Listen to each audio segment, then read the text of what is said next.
Oração nos moldes de Deus. E ali está dizendo, né, cultivando uma vida de oração e devoção. Então, ao longo de todo esse mês de abril, nós estaremos falando sobre esse tema.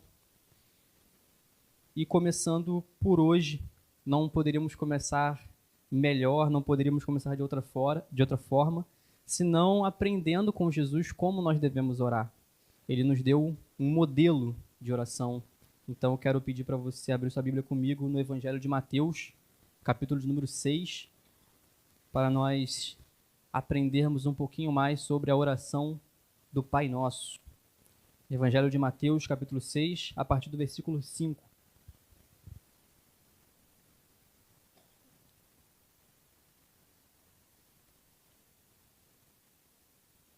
Evangelho de Mateus, capítulo 6, nós vamos ler do versículo 5 ao versículo 13.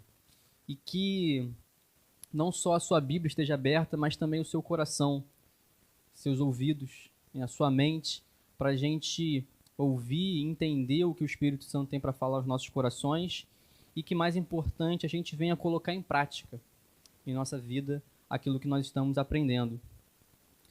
A partir do versículo 5, irmãos, diz assim a palavra do Senhor: E quando orardes, não sereis como os hipócritas, porque gostam de orar em pé nas sinagogas e nos cantos das praças, para serem vistos dos homens.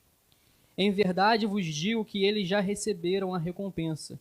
Tu, porém, quando orares, entra no teu quarto e, fechada a porta, orarás a teu Pai, que está em secreto.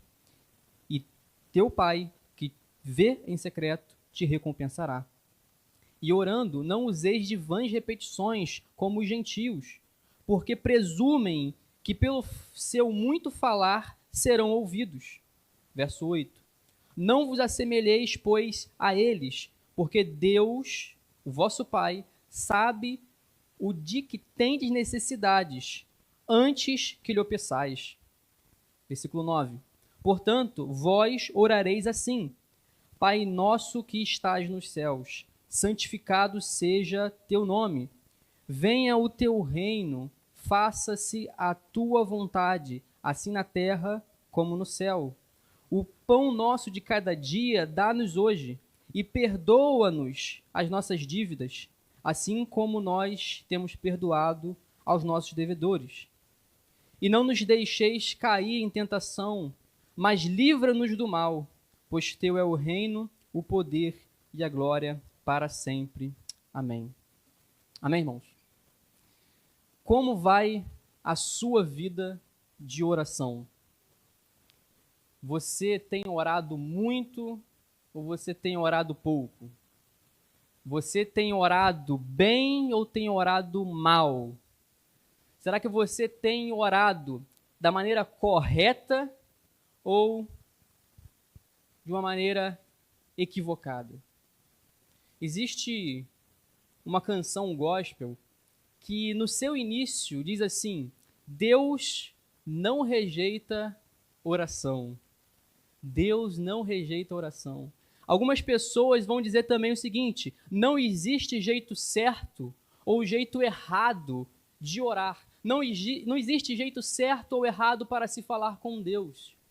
Mas, biblicamente falando, meus irmãos, nós percebemos que Deus, sim, ele rejeita oração. Biblicamente falando, existe sim um jeito certo de orar. Várias passagens na Bíblia mostram que Deus estava tão irado, indignado com o seu povo, que ele rejeitava as orações. Os profetas Isaías, Jeremias, Miqueias e outros anunciavam ao povo que Deus não iria ouvir as suas preces. Em Isaías 1,15, Deus vai dizer que ainda que o povo multiplique suas orações, ele não vai ouvir. Jeremias 11,11 vai dizer que Deus não iria ouvir o seu povo por mais que o povo clamasse. Miqueias 3,4 vai dizer que Deus vai esconder a sua face de seu povo e não vai ouvir. Existe uma maneira certa e uma maneira errada de se orar. E nessa passagem, nós vemos que Jesus quer nos ensinar o modo certo de nos dirigirmos com o Pai. Jesus está ensinando para os seus discípulos um padrão. Ele está ensinando os seus discípulos a orar de acordo com o seu padrão, de acordo com o seu ensinamento, em contraste com a maneira que os religiosos, que os fariseus e os mestres da lei oravam. Jesus, ele está nessa passagem querendo nos ensinar a orar corretamente. E a oração, ela é um assunto muito rudimentar na fé cristã, é um assunto muito básico na fé.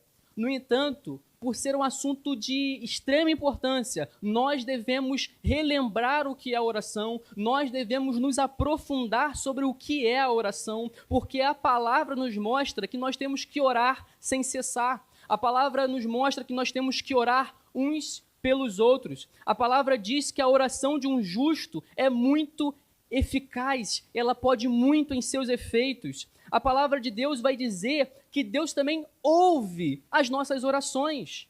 Ele nos ouve. Os mesmos profetas que disseram que outrora Deus rejeitaria e não ouviria determinadas orações, também falaram que Deus ouviria as orações feitas de modo correto. Em Isaías 65, 24, o próprio Isaías vai dizer que Deus vai ouvir e atender o seu povo. O próprio Jeremias, em 29, 12, ele vai dizer que Deus vai escutar o seu povo quando o povo clamar e orar. Miqueias 7, 7, o profeta vai expressar a certeza de que Deus ouve os seus. Ou seja, Deus ouve aquele que se dirige a Ele da maneira correta, os seus filhos. Deus nos ouve. E olha que coisa maravilhosa é saber que o Deus, Criador do universo, que tem todo o mundo na palma da sua mão, Ele nos ouve. Ele se inclina para ouvir a nossa oração. Agora, a gente precisa saber se dirigir a Ele da maneira correta, porque nós estamos rodeados de muitas ideias erradas a respeito da oração.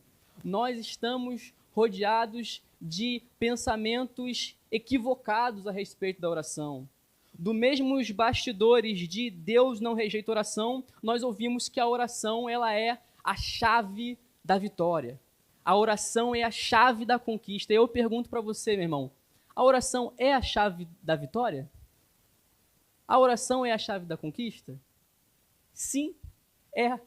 Você pode se dirigir a Deus em oração e Ele pode te dar vitória mediante a oração. Talvez uma bênção material, terrena, você pode orar pelo seu emprego, por uma situação de trabalho, você pode orar pelos seus estudos, pela sua vida profissional, você pode orar por uma causa familiar, você pode orar por situações e contextos e através da oração, Deus em sua infinita graça e misericórdia, Ele vai e te dá a vitória. Então sim, a oração ela é a chave da vitória, ela é a chave da conquista de coisas que nós pedimos que também são terrenas, que também são físicas.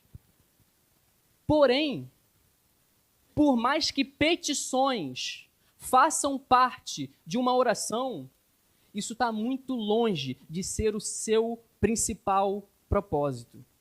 Por mais que petições façam parte de uma oração, isso está muito longe de fazer parte da essência da oração. Nós oramos não para conseguirmos uma bênção, nós oramos porque orar é uma bênção.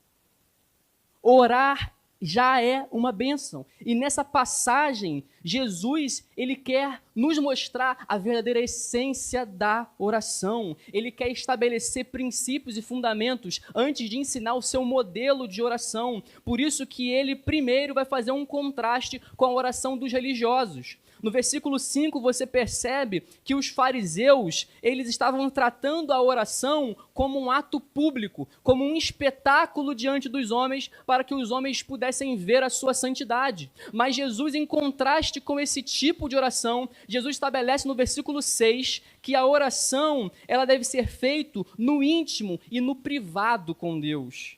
Jesus não tratou a oração como um ato público, mas um ato íntimo entre Deus e o homem. A verdade fundamental que Jesus estabelece a respeito da oração é que o seu propósito, a sua essência é relacionamento e intimidade com Deus. Uma oração, ela contém petições, mas o seu propósito de existir é relacionamento e intimidade com Deus. Deus deseja um relacionamento com você, Deus deseja intimidade com você, tanto é que ele enviou o seu filho para morrer na cruz do Calvário, para que através dele nós pudéssemos ter relacionamento e intimidade com ele novamente. Deus quer tanto ter essa intimidade e comunhão com você, que ele enviou o seu filho para ensinar a mim e a você a falarmos com ele da maneira correta. Deus quer que nós oremos. Deus quer ouvir a sua oração.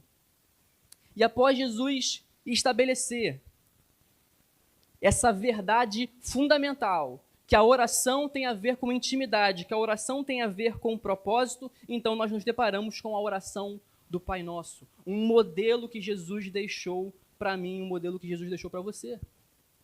Mas perceba só, a oração do Pai Nosso não é um mantra que nós temos que repetir constantemente de uma maneira inconsciente. A oração do Pai Nosso não é uma reza repetitiva, como se tivesse algo mágico em repetir as mesmas palavras. Jesus deixa isso claro antes de mostrar a oração, no versículo 7, porque ele vai dizer o seguinte: olha, quando vocês forem orar, não façam como os religiosos, que eles ficam em vãs repetições, eles acham que por repetirem muito serão ouvidos. Então Jesus já deixa claro que a oração que ele está apresentando não é algo que deve ser engessado, não é algo fixo, mas é um modelo que deve ser exercido e adaptado à nossa maneira de orar. Porque temos que orar de maneira espontânea, não de maneira engessada diante de Deus. Então, temos que observar aqui, na oração do Pai Nosso, os princípios que Jesus estabelece. E a partir do versículo 9, nós conseguimos ver. Após Jesus estabelecer essas verdades, ele vai começar dizendo: Pai Nosso que estais nos céus. Todo mundo aqui, as primeiras palavras, né, nas suas primeiras orações foi Papai do céu. Começou com Papai do céu. Todo mundo aprende assim.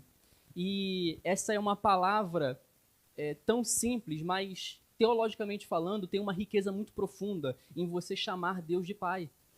Como nós cantamos aqui, o Pai nos adotou. Me dirigir a Deus como Pai significa que eu não sou órfão nesse mundo. Eu não estou sozinho no universo. Nós não estamos sozinhos numa crise existencial cósmica. Não, nós temos um Pai amoroso que nos ouve. Nós temos um Pai amoroso que cuida de nós. Nós temos um Pai que se importa conosco. Aqui nos mostra que Deus, ele não é aquele que está ouvindo nossas orações como alguém que está irado e distante, mas ele está ouvindo nossas orações como um Pai amoroso que cuida de nós. O Deus do universo nos ouve como filhos amados. Os muçulmanos, eles oram 5 vezes ao dia. Eles oram muito mais do que eu. Eles oram antes do sol nascer. Antes do sol nascer, já tem a primeira oração. Depois que o sol nasce, o sol está em cima deles, tem outra oração. Depois, antes do sol se pôr, outra oração. Quando o sol se põe, outra oração. Quando já está tudo escuro, outra oração. E em todas essas rezas, em nenhuma dessas oportunidades, eles podem chamar Deus de Pai. Em nenhuma das suas orações, eles podem afirmar Pai. Esse é um privilégio que nós temos. É um privilégio que nós temos, podermos nos dirigir a Deus como Pai. E a paternidade dele é perfeita. Ele não é como aquele pai que abandona os seus filhos. Ele é um pai de amor. E toda a Bíblia Sagrada nos mostra isso. Ele segue dizendo: santificado seja o teu nome. ainda nesse momento inicial da oração, há aqui uma expressão, um desejo para que o nome de Deus seja engrandecido no meio do povo, no meio dos homens. Essa expressão equivale a dizer que há um desejo para que todo joelho e toda língua confesse que Ele é o Senhor. É uma oração que deseja avivamento, é uma oração que deseja que as pessoas reconheçam a soberania e a santidade de Deus. Os fariseus, eles estavam orando, querendo comunicar aos homens a sua santidade, mas na oração modelo de Jesus contém o contrário. É o desejo que os homens vejam a santidade de Deus. E aí ele prossegue dizendo, venha o teu reino, no versículo 10, venha o teu reino. Dizer, venha o teu reino, é desejar que o Senhor seja rei sobre as nossas vidas. Significa colocar-se abaixo da tutela dele. Significa pedir que a autoridade desse rei, desse governo, comande a nossa vida, a nossa existência, os nossos atos em todos os lugares. Em nossa casa, no trabalho, na escola, na rua. Estamos debaixo deste governo. É pedir que o nosso mundo não se conforme a este século, mas que o nosso mundo seja a realidade do reino dos céus. Esse é o pedido. E esse trecho, além de ser esse pedido, é também uma confissão de submissão a Deus. Venha o teu reino. Eu estou afirmando que eu sou submisso a esse rei. Então perceba que Deus, Ele é nosso Pai, e nós temos toda a intimidade para nos dirigirmos a Ele como Pai, mas também temos que ter toda a reverência para nos dirigirmos a Ele como Rei.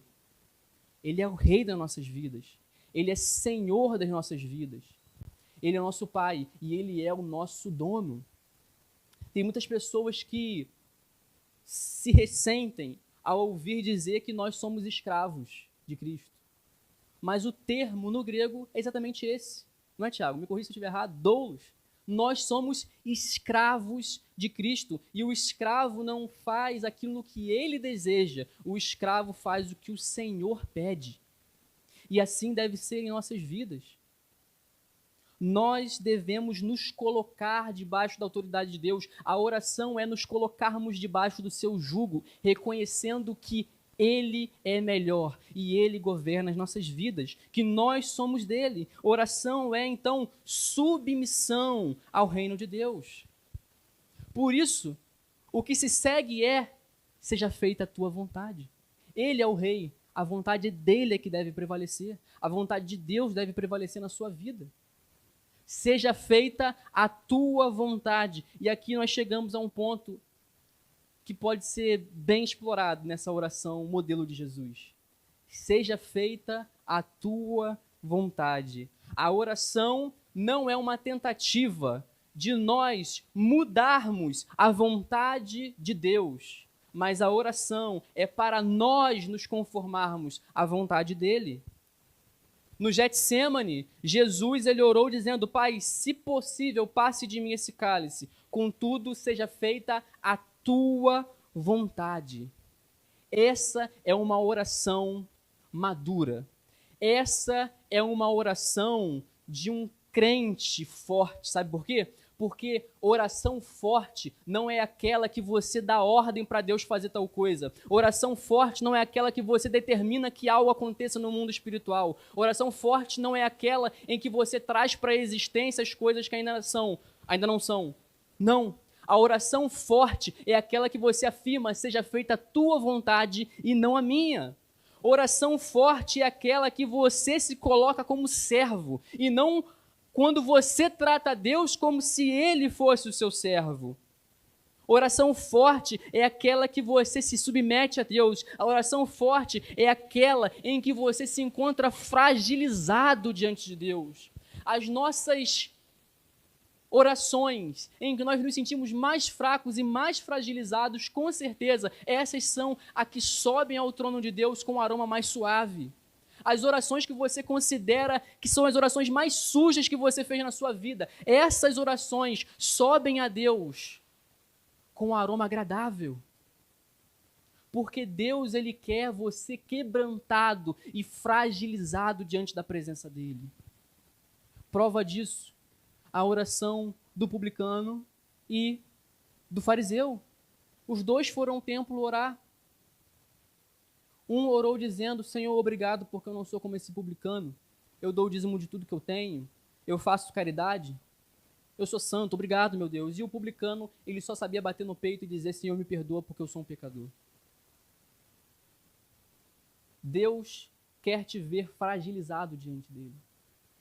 Deus quer intimidade contigo, e intimidade denota exatamente isso. Eu me lembro que, certa vez, eu estava numa consagração, e aí a gente estava, alguns jovens assim, ajoelhados, e cada um estava orando por vez. E a oração era em prol de uma garota, uma menina que estava com câncer.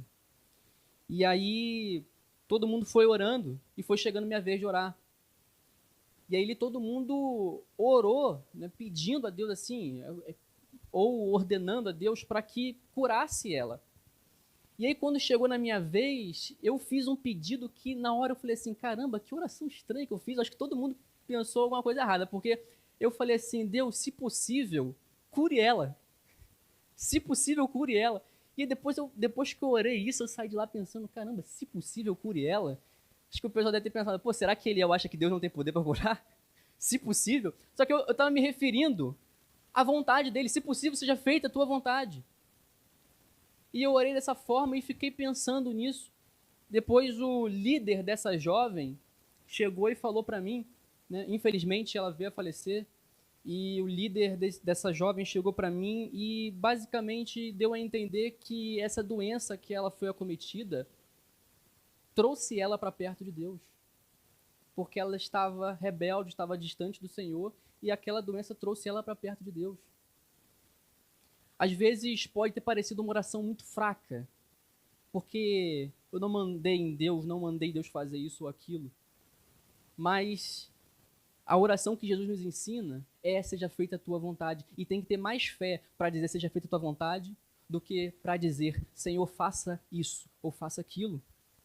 Você tem que ter mais fé para dizer: Deus, seja feita a tua vontade na minha vida, na minha família, nas minhas decisões. Seja feita a tua vontade, e precisa de fé e confiança em Deus para fazer essa afirmação. Assim nós devemos orar, desejando que a realidade dele seja cumprida em nossas vidas.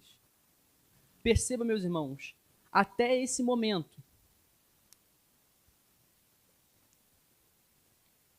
não houve nenhum pedido individual. Na oração que Jesus está nos ensinando aqui, ainda não foi colocada nenhuma petição por si mesmo. Isso demonstra, meus irmãos, que nós não precisamos ser prioridade em nossas orações. A sua oração não precisa girar ao redor de você mesmo. Porque até o momento aqui, nós falamos com Deus. Pai nosso que está aí nos céus, nós desejamos que o nome dele seja santificado, que já é uma expressão de louvor. Nós desejamos que o reino dele seja uma realidade na nossa vida, e nós falamos: Senhor, que a sua vontade seja feita. Até esse momento foi sobre ele, não foi sobre nós. Até esse momento foi sobre ele, não foi sobre nossos problemas. Até esse momento foi sobre adoração a ele, e não sobre as nossas circunstâncias, nossas causas. A oração, ela não precisa ser sobre nós. Às vezes nós oramos tão concentrados em nós mesmos, oramos tão concentrados em nossos problemas, em nossos dilemas, enquanto que a solução para os nossos problemas e nossos dilemas é sairmos de nós mesmos e focarmos em Deus, que é eterno. É sair do nosso mundinho e nos conectarmos com aquilo que é maior. É nós nos desligarmos das causas que são efêmeras e nos conectarmos com aquilo que é eterno. É claro que nós devemos colocar diante de Deus nossas ansiedades, nossas preocupações. A palavra de Deus diz: lançai sobre ele as vossas preocupações, as vossas ansiedades, porque Ele tem cuidado de vós. E sim, nós temos que fazer isso. Mas agora, para nós descansarmos nele, nós temos que contemplá-lo.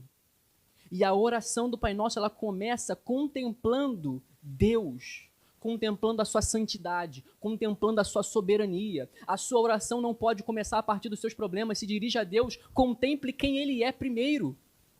Contemple a sua grandeza, porque é contemplando a grandeza, a soberania de Deus, que seus problemas vão se tornar cada vez maiores. Seus problemas vão se tornar pequenos demais diante da grandiosidade de Deus. Nós temos que orar contemplando o nosso Pai, contemplando a beleza do Criador.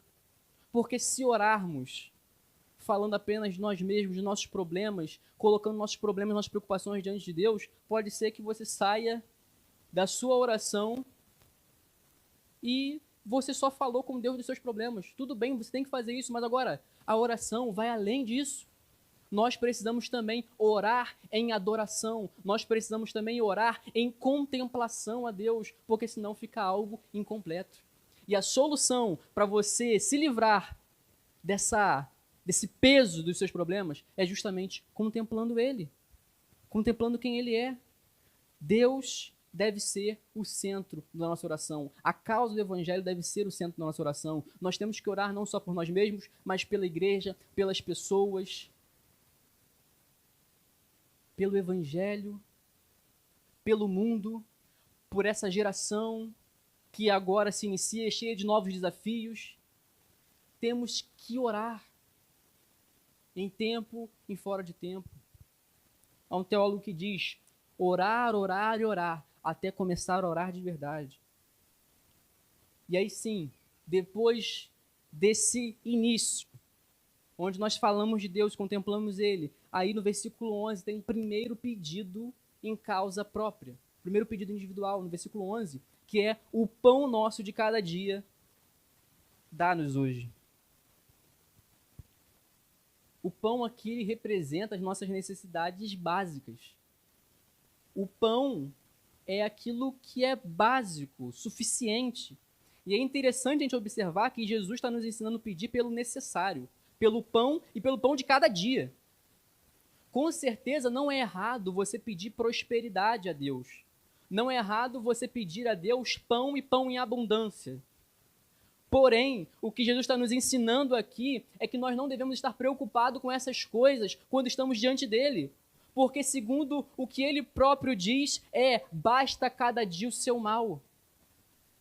Nós não devemos estar diante dele preocupado com o dia de amanhã. Por isso, nós podemos pedir apenas pelo pão de cada dia.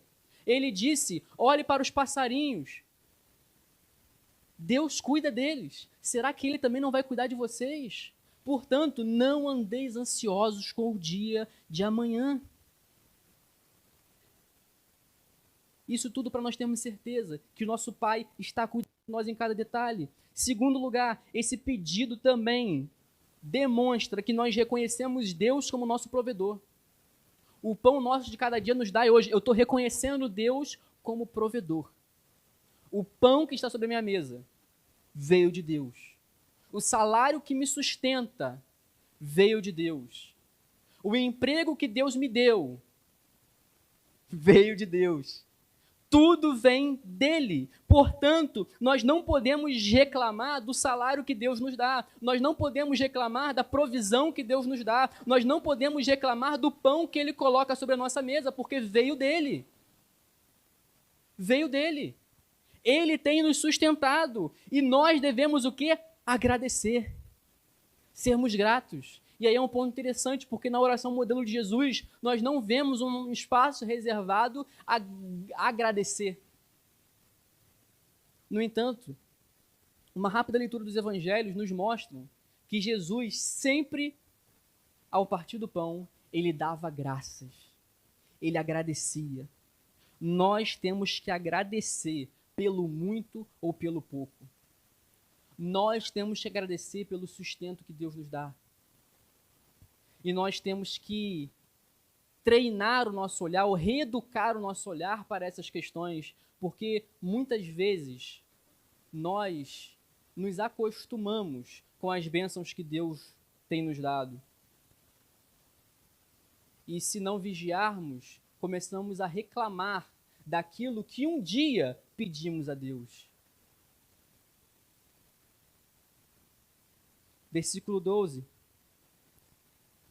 Perdoai as nossas ofensas. Com Jesus, nós aprendemos que orar também é se reconciliar com Deus. O pedido perdoai as nossas ofensas pressupõe que nós já temos ofendido ao Senhor. Pressupõe que nós pecamos. Pressupõe que ofendemos o Criador, que reconhecemos os nossos erros, que reconhecemos as nossas falhas. Deus, ele quer que você esteja diante dele reconhecendo quem você é. Não é para usar máscara diante de Deus, não é para fingir que não está acontecendo determinada coisa, não. É para você estar diante dele sem máscara, sem filtro. E você dizer, Pai, perdoe-me por tal pecado. Pai, perdoe-me por aquele outro pecado. Pai, me perdoa pelos pecados que eu nem me lembro. Me perdoa pelos pecados que eu nem sei que tenho cometido. Como faz Davi. Davi ele vai dizer, Senhor, livra-me dos pecados que me são ocultos. Eu tenho pecados que eu mesmo não tenho percebido. Agora, abra os meus olhos, Senhor, para que eu veja no que mais eu tenho errado. Desesperador é você chegar diante de Deus e talvez não saber pelo que você vai pedir perdão a Ele. E aí você tem que pedir para o Espírito Santo abrir o teu entendimento, porque nós temos falhado. Todo mundo aqui tem falhado. Se você não observa isso, não é porque você não tem falhado, é porque você não tem visto. Primeiro lugar, perdão. Por quê? Porque nós reconhecemos nossas fraquezas. Segundo lugar, o perdão aparece aqui como, ou melhor, o pecado aparece aqui como uma ofensa a Deus. Perceba, perdoai as nossas ofensas. O pecado, ele não é simplesmente um deslize moral, uma quebra de um código ético. Não, pecado é uma ofensa direta ao Criador. Quando você peca, você não está apenas cometendo uma falha moral, você está ofendendo o seu Pai. Você está ofendendo a Deus. Por isso que nós pedimos perdão a Ele. Davi, quando ele escreve aquele salmo depois de ter cometido um grande pecado, Salmo 51, ele vai dizer, contra ti pequei, contra ti somente pequei. Você pode pecar, ferir pessoas, mas, em última instância, o seu pecado é contra Deus, é contra o Senhor. Por isso, pedir perdão a Ele. E terceiro lugar, nós podemos pedir esse perdão porque sabemos que servimos a um Deus de graça e de misericórdia. Podemos pedir esse perdão porque nós sabemos que Ele perdoa. Podemos pedir perdão porque sabemos que não importa a gravidade do pecado, a graça dele é infinitamente maior, porque onde abundou o pecado, superabundou a graça de Deus. Nós servimos a um Deus maravilhoso, meus irmãos. Nós servimos a um Deus de infinita graça e amor. Nós amamos a Ele, não queremos errar, queremos obedecê-lo, mas se nós falharmos, nós encontramos não um Deus irado para nos punir, nos castigar, mas nós encontramos um Pai de amor a estender os seus braços e nos trazer para cima. A punição que você acha que você merecia, toda vez que você cai, toda vez que você peca, essa punição foi dada a Cristo. O seu Filho, Ele sofreu no seu lugar. Gente, que amor é esse? Que graça é essa? Que maravilha é essa? Que Deus é esse? Esse Deus eu só encontro no Evangelho de Cristo. Não encontro em nenhuma outra filosofia do mundo. Não encontro em nenhuma outra religião. Não encontro em nenhuma outra expressão religiosa. Ecumenismo que nada. Eu só encontro esse Deus no Evangelho. Deus de graça, de amor e de misericórdia. Eu só encontro na palavra. É esse Deus que nós servimos. Um Deus de amor, graça e misericórdia. E aí, meus irmãos, uma observação vem acoplada nesse pedido de perdão. E a observação é que se nós fomos alcançados pelo perdão de Deus, é sinal de que nós aprendemos também a perdoar. Porque ele vai dizer, perdoa as nossas ofensas, assim como nós temos perdoado aos nossos devedores. pense bem antes de guardar rancor de alguém. Porque Jesus explica no versículo 14 que se você não perdoar a ofensa dos homens, Deus não perdoará as suas ofensas. Em outras palavras, um salvo sabe perdoar. Um salvo não retém rancor e ira no seu coração. Um salvo precisa liberar perdão, porque ele entende que serve a um Deus perdoador. E aí você vai dizer, poxa, mas fulano errou muito feio comigo, não consigo perdoar. Mas você também errou muito feio com Deus e ele te perdoa todos os dias. E Deus quer que você replique o amor que você sente dele, por isso você vai lá e perdoa aquela pessoa, porque você está cheio do amor e do perdão de Deus, cheio da graça de Deus sobre a sua vida. Então perdoar já não passa mais a ser um problema, o seu ego já não está mais inflado, o seu ego já não existe mais, você está no estágio de autoesquecimento, porque agora é Cristo que reina sobre a sua vida, é faça-se a sua vontade, não a minha, venha o seu reino, ele que governa sobre mim. E se ele quer que eu perdoe, então eu perdoo. Não nos deixeis cair em tentação, versículo 13. A tentação aparece como uma certeza. No mundo, nós seremos tentados. Jesus não pede para que não sejamos tentados, mas ele pede aqui para que nós não venhamos cair na tentação. O sentido original aqui é para que nós não sejamos carregados, levados pela tentação.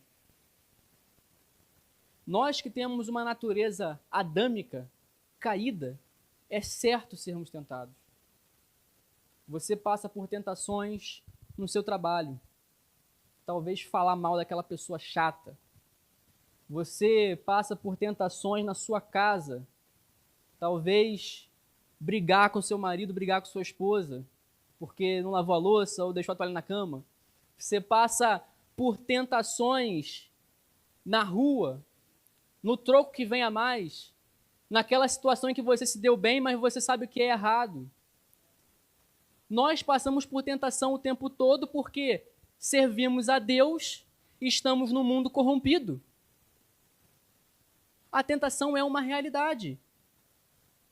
Agora, a gente aprende que tem um recurso contra a tentação, que é justamente pedir a esse Deus que ele nos dê um suporte, que ele nos dê ajuda, socorro. Jesus lá no Getsemane, ele orou, na verdade, não me lembro agora se foi no Getsemane ou se foi depois, acho que foi depois, mas Jesus orou pelos seus discípulos, dizendo o seguinte: eu não peço que o Senhor os tire do mundo, mas que proteja eles do maligno. Ou seja, a gente está no mundo, a gente está aqui sujeito às tentações, mas não podemos ceder a elas. E aí, o que Jesus fala para os seus discípulos também? Aí sim, naquele episódio do Getsemane, Jesus vai falar, olha, oreis para que não entreis em tentação. Jesus vai orar e aí ele volta e encontra os discípulos dormindo, cansados de tristeza. Jesus vai falar, ora, levanta, acorda, vai orar. Jesus volta para orar sozinho, quando ele volta os discípulos estão dormindo de novo. Levanta, Pedro, ora aí, cara, você tem que orar. E aí Jesus vai falar, orem para que não sejam tentados, ou melhor, orem para que vocês não caiam em tentação. É o que Jesus fala. Ou seja, a oração, ela é um antídoto contra essas tentações que vêm sobre nós. Se você tem se sentido muito tentado ultimamente, muito tentado a ceder ultimamente, pode ser que você tenha orado pouco. Se você cede muito à tentação, pode ser que você esteja orando muito pouco. Ceder à tentação, às vezes, de falar mal de alguém, ceder à tentação de levar vantagem em uma situação que não se pode, ceder à tentação de murmurar, ceder à tentação de mentir. Vencer a tentação requer uma vida de oração. Nós precisamos não de autoajuda, mas de ajuda do alto. Por isso que nós pedimos a Ele, para Ele nos livrarmos das tentações, para que nós não caiamos em tentação, porque é Ele quem nos livra do mal. Ele fala isso em sequência, nos livra do mal, não nos deixeis cair em tentação, mas nos livrai do mal. Livrar do mal aqui também pode ser traduzido como nos livrar do maligno. Nós não precisamos ter medo do maligno. Nós não precisamos ter medo do diabo. E tem crente que tem medo do diabo. Existe, não existe, Adeline? Existe gente com medo do diabo. Agora, se você é lavado e remido pelo sangue de Jesus, não tem sentido. Não tem sentido nenhum. Irmãos, nesse mundo que nós estamos sujeitos a aflições, a ansiedades, medo, doença, mas a gente confia que Deus é aquele que nos livra do mal. Ele é aquele que nos livra do maligno. Ele é aquele que está cuidando de nós em todo o tempo. Até quando o mal vem sobre a nossa vida por permissão de Deus, se transforma em bênção. Veja o caso de Jó. Deus permitiu que a saúde dele, que a família dele fosse tocada, mas tudo isso serviu para que ele visse o Senhor mais de perto e pudesse dizer, agora os meus olhos te veem. Deus transformou tudo aquilo em bênção na vida de Jó. Nós não precisamos temer o mal, porque temos um Deus que cuida de nós a tal ponto, se o mal chegar em nossa vida, é para se transformar em bênção, é para te levar para perto dele. Versículo 13, irmãos, encerra, na segunda parte do versículo 13, pois teu é o reino, o poder e a glória para sempre. Amém. Aqui a gente aprende a descansar na soberania de Deus. Descansar nele. É um registro de louvor a Deus, é reconhecimento que o reino é dele, o poder é dele, a glória é dele para todo sempre. É também uma justificativa do porquê se ora. Eu oro porque ele é todo-poderoso. A tônica aqui é reconhecer a grandeza e a soberania de Deus, por isso louvá-lo. O reino dos céus é dele, o reino dos homens é dele, ele governa soberanamente sobre tudo e sobre todos, e sobre todas as situações em sua vida que às vezes parece fora de controle, ele também está reinando, ele também está controlando. Ele governa todo o universo. E esse reconhecimento de que o reino é dele, a glória é dele, o poder é dele, é um descanso, é um alívio, é um remédio para as nossas almas. A oração, ela é um remédio para as almas adoecidas, porque a gente lembra que tem um Deus que cura. A oração, ela é um remédio para as pessoas que se encontram perdidas pelas oscilações da vida, pelas tempestades da vida, porque orando, nós reconhecemos que temos um Deus que é inabalável, um Deus que é imutável, um Deus que por mais que nós variemos em nosso modo de pensar, agir e sentir, ele não muda, ele permanece o mesmo. Eu posso mudar com as oscilações da vida, momentos de fraqueza, momentos de força. No entanto, ele não muda quem ele é para comigo. A fidelidade dele permanece a mesma, a fidelidade dele permanece intacta. A oração é remédio porque lembra aos nossos corações que esse é o nosso Deus, porque nós temos uma amnésia espiritual e nós, diante das tempestades da vida, somos levados a nos esquecer que temos um Deus que cuida de nós. Oração é remédio para as almas que estão presas nas garras da tentação, nas garras do pecado, porque orando nós encontramos aquele que nos fará vencer. Oração é remédio para aqueles que têm um vazio existencial, porque orando nós lembramos que temos um Pai de eternidade. Orando é que nós estamos verdadeiramente vivos. Orando é que nós estamos diante daquele que importa, que verdadeiramente importa. Orando é que nós lembramos que existe coisas muito mais importantes do que a nossa vida, do que as nossas circunstâncias. Orar é lembrar que a gente vive com os pés no chão, mas temos que ter a nossa mente na eternidade, a nossa mente nos céus, a nossa mente conectada ao Pai. A oração é esse remédio. Então ore com a maturidade de um adulto, mas com o coração de uma criança. É isso que Deus quer de nós. As 3 perguntas iniciais. Como vai a sua vida de oração? Você pode responder comigo. Ela pode melhorar.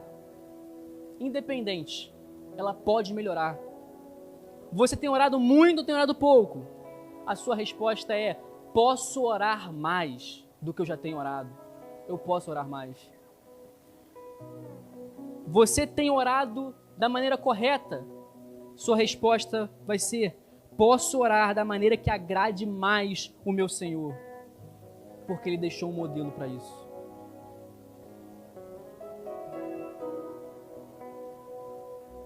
Curva sua cabeça. Vamos colocar em prática aquilo que Cristo nos ensinou. Pai, nós queremos te agradecer, porque o Senhor é bom, Pai. Nós louvamos o Teu nome, porque podemos contemplar a Tua beleza, Pai. Podemos contemplar a Sua soberania. E isso alegra a nossa alma, é remédio para a nossa vida, Senhor. Queremos te agradecer por Tua bondade, Tua fidelidade, Senhor, porque a Tua fidelidade não muda, Senhor, permanece a mesma. O Senhor é bom para conosco, o Senhor cuida da sua igreja, o Senhor zela por nós. Nós somos alegres porque servimos a um bom Senhor. Te agradecemos, Senhor, por Tua graça rica e maravilhosa.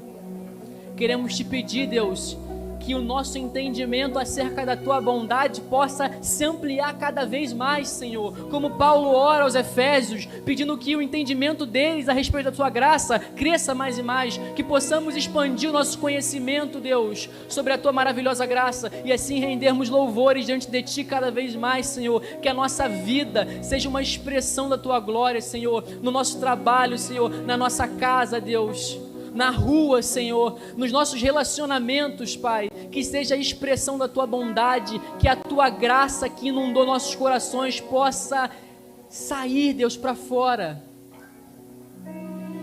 e se manifestar nas nossas vidas, Senhor. Continua nos abençoando, continua conosco, Senhor. Nos livra, Pai, das tentações, Senhor. Que nós possamos continuar firme em Ti, Deus.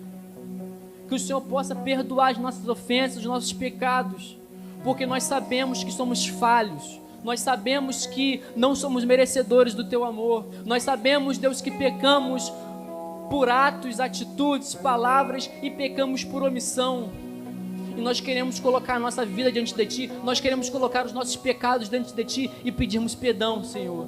Pedimos, Senhor, misericórdia. E te falarmos, Senhor, dizermos a Ti, Senhor, que nós queremos melhorar, nós queremos caminhar em santidade, nós queremos seguir os Teus princípios, Senhor, e não, Pai, porque temos medo de uma punição, porque nós sabemos que o preço já foi pago, mas nós queremos, Pai, a Tua igreja quer Te servir, Te amar, andar em santidade, porque Te ama, Senhor. E essa é a declaração do nosso amor por Ti, Deus. Não por medo de consequência, mas porque Te amamos. Que a Tua vontade reine sobre a nossa vida, Pai. Que a Tua vontade reine sobre nós. Em nome de Jesus é que nós choramos. Amém e amém.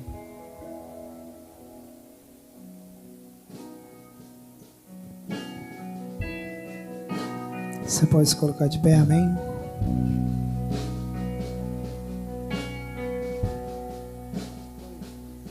Pai nosso dos céus, santo é o Teu nome, Teu reino buscamos, Tua vontade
Nós oramos não porque queremos bênçãos, mas nós oramos porque orar é uma bênção. Falar com Deus é um privilégio. Falar com Deus é um meio de graça. E você tem acesso direto ao Pai. O sangue de Cristo derramado te dá o direito de falar com Deus e instantaneamente ser ouvido por Ele. Que graça maravilhosa, meus irmãos. Vamos encerrar esse momento fazendo a oração que Cristo deixou para nós, a oração que Cristo nos ensinou, a oração do Pai Nosso.